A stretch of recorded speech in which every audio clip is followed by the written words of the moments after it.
Dave from Dave's Glory Shopworks here, and on this episode we're going to start a series on building the 440 for the Gasser.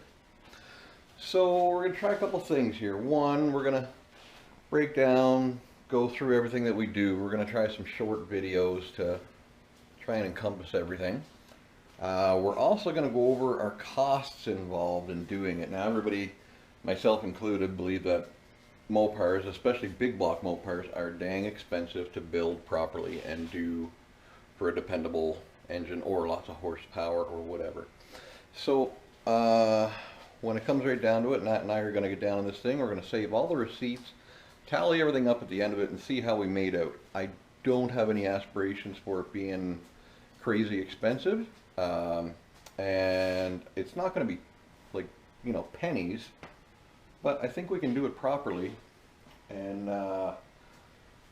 affordable for just about anybody. So I'll give you a rundown on this thing. So this over here is the 1971 440 that we pulled out of the Chrysler Imperial a few videos ago. We're not using that block right now, but it's a standard bore, non-machined block, ready to be a replacement block basically. So we are going to use this. This is a 1966 casting, and 66 to 71, they're basically the same engine. Couple of slight cosmetic differences, I believe. But we're gonna, this block has already been machined. Now it's been machined either 40 or 60 over. Don't know, but I do have the pistons to match. And they are speccing out at around 11 to 1 compression Keith Black pistons. Here's one of them right here, and as you can see, they're pretty good. Got a nice little dome on the top edge there, quench area, yada yada, valve reliefs, and they say KB on them. They're Keith Black. I have ran the numbers. I don't have the specs in front of me. I'll dig them up later for you. But the heads are 1976 or 1978 actually, 452 castings. These heads have near no miles on them, like 30,000, maybe 50,000 miles, and they're in great shape. Kilometers actually. Anyway, they're in great shape. We're going to have to do a few little things to them. Clean them up, pull the valves, change valve springs, and I am going to cut down the area on the valve guide that you would put a positive locking valve seal.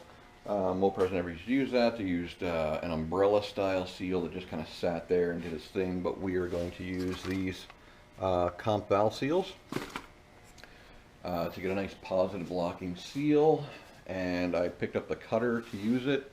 Although I don't have the arbor for the cutter yet, that's not in stock.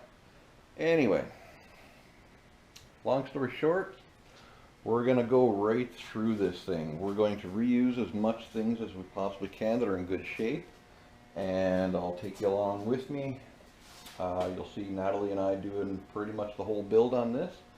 We're not using any kind of exotic crazy stuff, just some proper cleanup and assembly and inspection, measuring all the very fun, tedious, and boring stuff when you get to do an engine.